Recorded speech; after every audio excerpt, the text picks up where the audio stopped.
Yeah, I can fly. This week on At the Movies with Ebert and Roeper, we've got an early review of Robert Downey Jr. and Gwyneth Paltrow. One of them plays Iron Man. Kate, I want you to put your baby inside me. I want to put my baby inside you. Tina Fey enlists Amy Poehler to be her baby mama. Everything you told me was a lie. Not lies, John. That was foreplay. Ewan McGregor and Hugh Jackman deal with deception. Plus, they're back. Harold and Kumar escape from Guantanamo Bay. He's not a terrorist. He's just an idiot.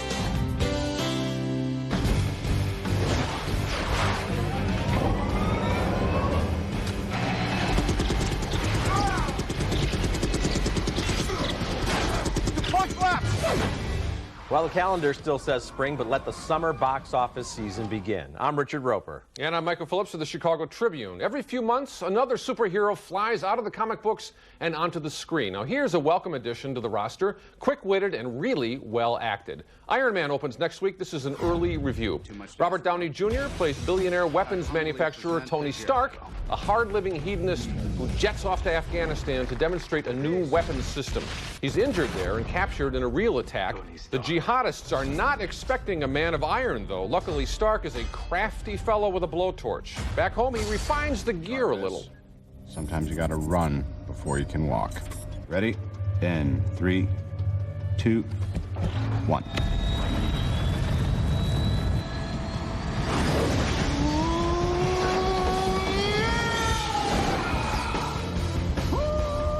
For a while, Stark keeps his flying suit of metal a secret, or tries to at least. You sure you don't have any tech in that area I should know about? Nope. Bogey spotted! Whiplash, come in hot. Okay, good, because I'm staring at one right now and it's about to be blown to Kingdom Come. That's my exit. That's Terrence Howard as an Air Force colonel who knows his pal Stark is up to something. The cast also features Jeff Bridges as Stark's shadowy business partner.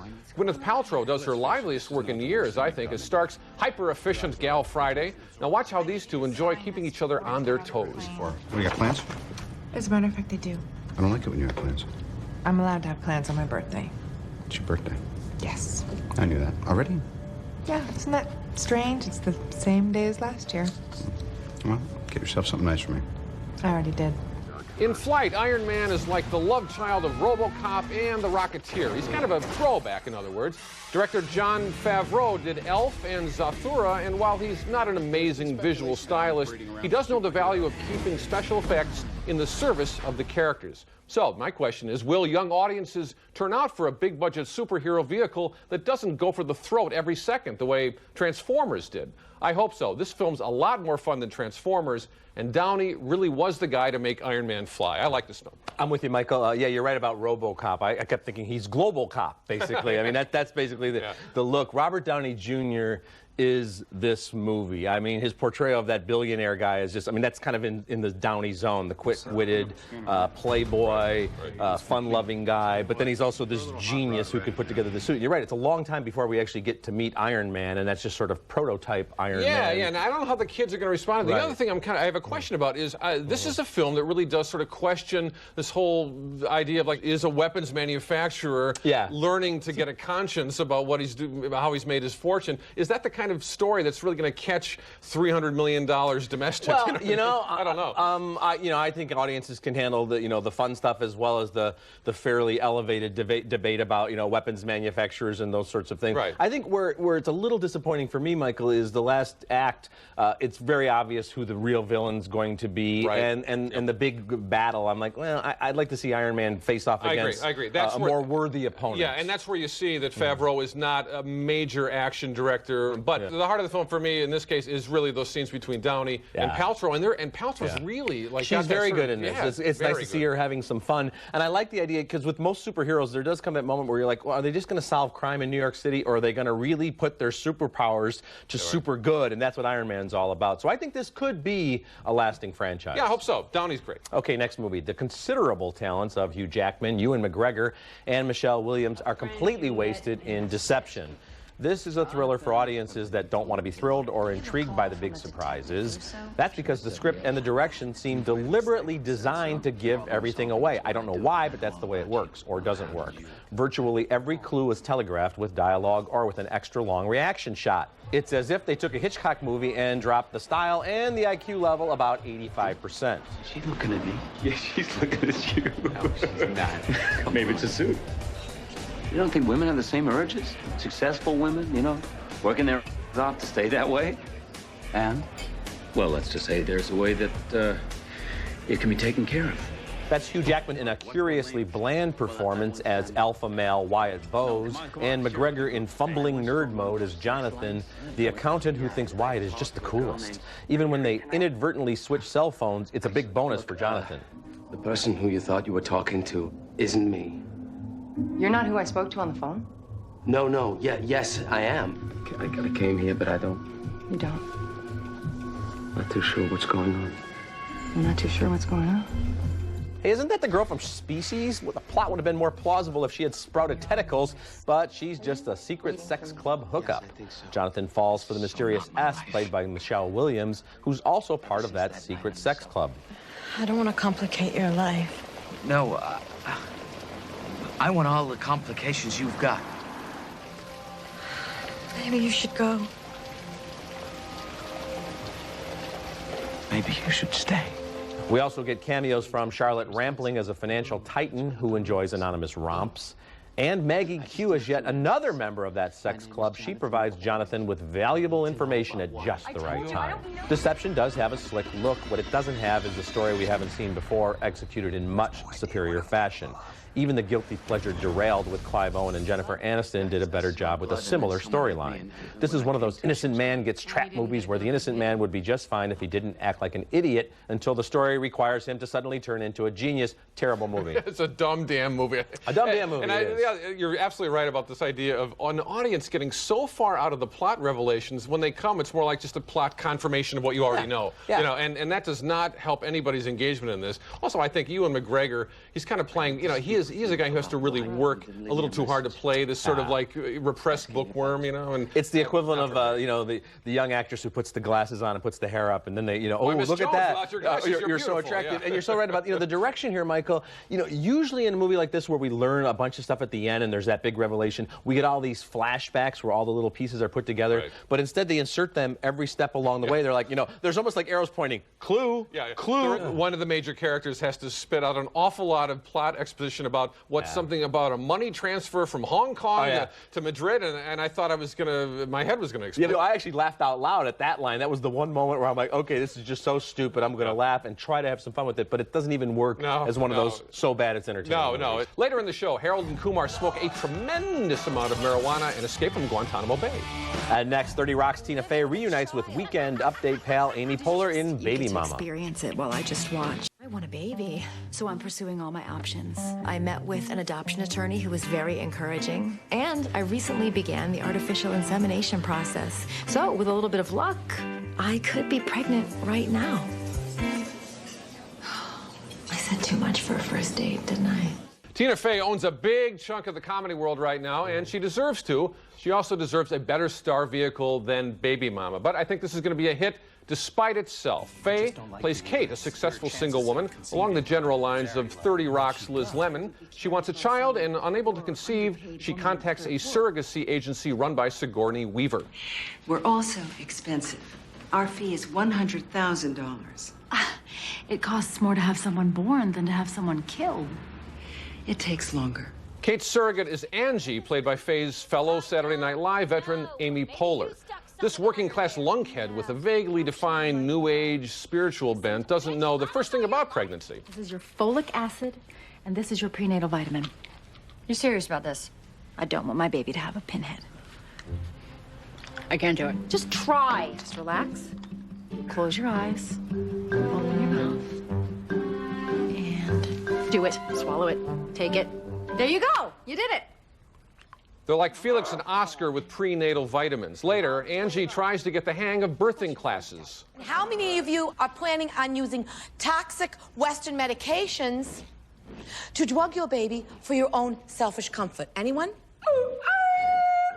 Now, about halfway through Baby Mama, I started wondering why I wasn't laughing more. Had Tina Fey dumbed down as a screenwriter since she wrote Mean Girls, a film I liked? Turns out, no. Baby Mama may have gotten some script input from Fey and Poehler, but the credited writer-director is Michael McCullers, another Saturday Night Live alum and a less talented one, I think, based on this film. I'm not saying men can't write sharp, juicy roles for women within the confines of a mainstream commercial comedy. I'm just saying this man can't, or didn't this time. It's too bad because the cast is really good. Greg Kinnear plays Faye's love interest, and especially Steve Martin is terrific as her unctuous boss. Everybody on screen, most of all Tina Fey, though, deserves more than this baby formula. Disappointment. Michael, I would agree with you that, for example, 30 Rock, week in and week out, has better scripts than the script here. I'm still recommending this movie because Amy Poehler and Tina Fey are so good together and so much fun together. I wish they did have better material. I hope this film does well. Partially because I'd like to see them get more projects together, and I think they are two of the hottest comic actors, male or female, right now. Amy Poehler's doing a great job on Saturday Night Live.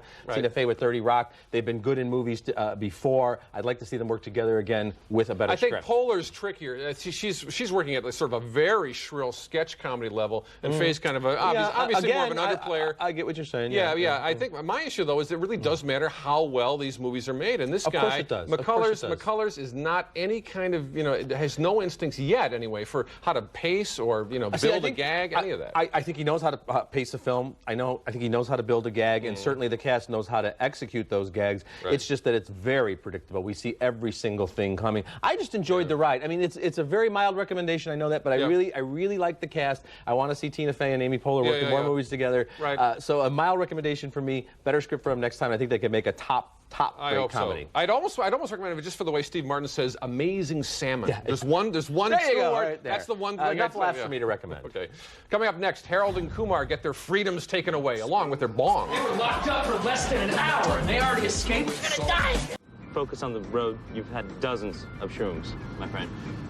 Dude, I was able to perform an appendectomy at age 14. I think I can handle a couple mushrooms. Isn't that just a TV show? Did you see that unicorn?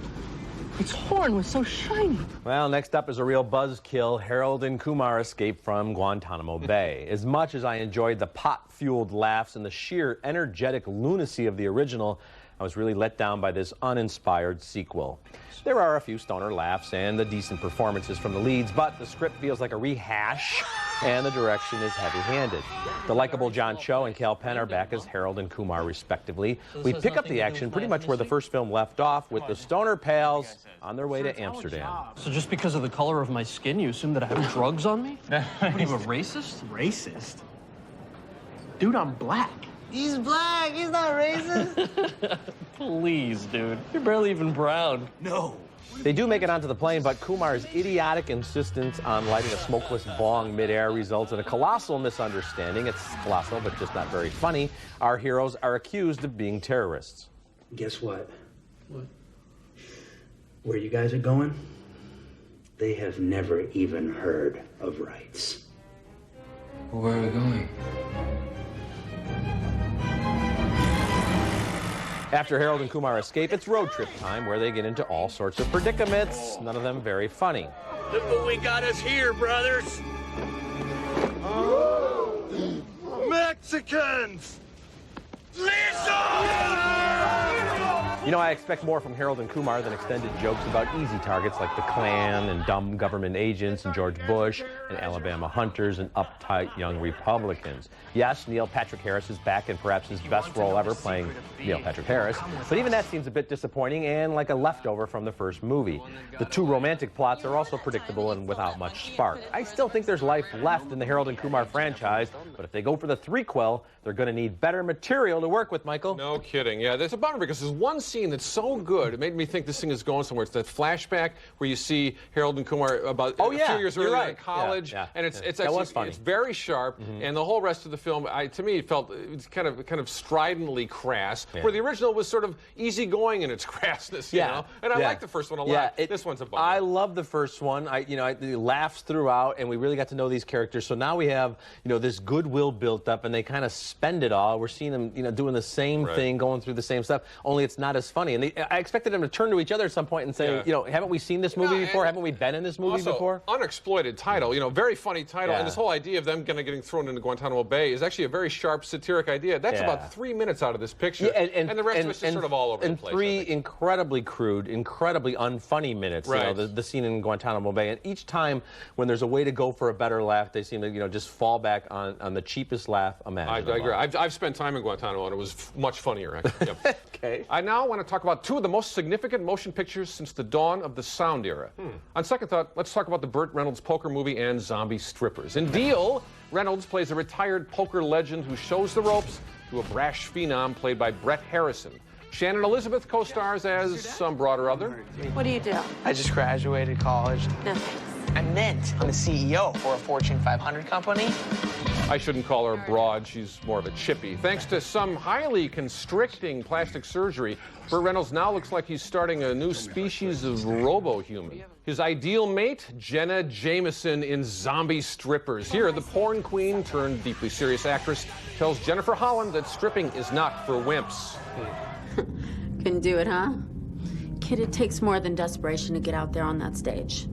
You either got it or you don't, baby. The title promises tons of nudity, tons of gore, and you get that, but this is camp gone sour, which is why it's no fun. It keeps winking at its own skeeziness. And the way Robert Englund from the Nightmare on Elm Street franchise overacts as the strip club owner, it's like, where's Freddy Krueger when you need him? 2 bad movies. What would happen if the irresistible force known as Jenna Jameson's breasts met the unmovable object known as Burt Reynolds' face? I mean, you know, which one would give first? Both more frightening than anything else. I think you have an unrated edition of both these films, yeah. Zombie Strippers, okay, you got a funny title, you did nothing with it, it looks terrible, it doesn't work as camp, it doesn't work as low-budget crap. No. The poker movie, just slightly better or not quite as bad. They've made 3 or 4 or 5 or 6 now poker movies in the last few years. They're all kind of following the same cliches. Yes, they are. And they got to do something else with these poker movies. I want to see a movie about like a cribbage or Twister or basically anything. Coming up next, the mysterious monster takes Manhattan in our video segment. But first, here's a look at what's coming up over the next few weeks. Oh, no, I'm not marrying him. This is Tom, my maid of honor. Oh. Well, how about that? This isn't a game. These people play rough. That's why I'm going with you. This week's video segment is brought to you by Raisinets. Make a deliciously smart choice with Raisinets. It lets you glimpse what is to come. It's of the utmost importance. Looking at movies new on DVD, I gave a marginal recommendation to The Golden Compass, but I really disliked 27 Dresses when it was in theaters, which seems like only yesterday. Now it's coming out on DVD, and I still don't like it. However, I was a pretty big fan of Cloverfield. That was the monster movie where we didn't see much of the monster.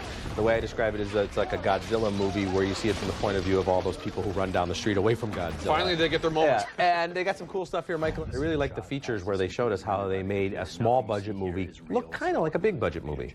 Clover comes from behind the street in the crossfire. He's getting just hammered with rockets. It's the first time we really see Clover clearly in the movie. There's been a lot of internet buzz about a possible sequel or companion film. I'd be all for it. How much more abuse can New York City take? Yeah, that's true. It's true. This one sounds like a chore, a movie about a Frenchman suffering a massive brain hemorrhage and then learning how to dictate his memoirs by blinking out the letters in kind of a Morse code. But the diving bell and the butterfly is no chore. It's pure magic, in fact. This is one of the most remarkable films of 2007 and the first really memorable one, I think, to come from director Julian Schnabel. Everything about Diving Bell works, and just when you think the visual style is going to suffocate the story, you get a wonderful flashback featuring Max von Sydow as Almaric's father, shot very simply. What can I say? See it? And that's what I can say. See it. I love this film. I did too. So Cloverfield is available now, and The Diving Bell and the Butterfly will be in stores on Tuesday. And we'll be back with my picks for 3 to see, the best 3 movies in theaters, right after this. Okay, now it's time for 3 to see, my picks for 3 of the best movies in theaters right now. At number 3, I have Nim's Island, a girl power fantasy adventure with winning performances from Abigail Breslin and Jodie Foster. At number 2, Forbidden Kingdom, best work from Jackie Chan in years, and a neat Karate Kid, Crouching Dragon kind of story. And at number 1, Forgetting Sarah Marshall. Even if you don't love it as much as I did, I think you'll enjoy Jason Segel's nice guy goofiness, his very funny script, and the breakout performance from one Mila Kunis. I want to stay at the hotel where she's the goodwill ambassador who will do shots with you in her off hours.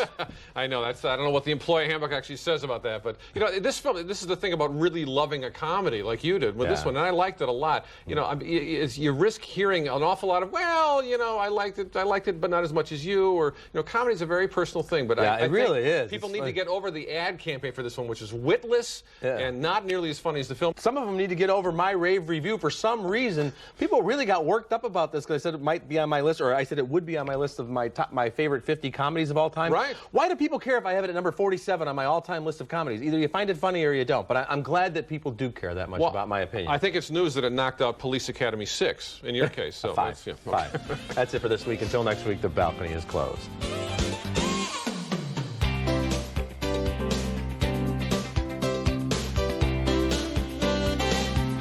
It's Tour de French Toast at IHOP. 4 of our famously phenomenal French toasts, topped, swirled, and stuffed with goodness. IHOP. Come hungry, leave happy. Oh, boy. Smelly shoes. No smell?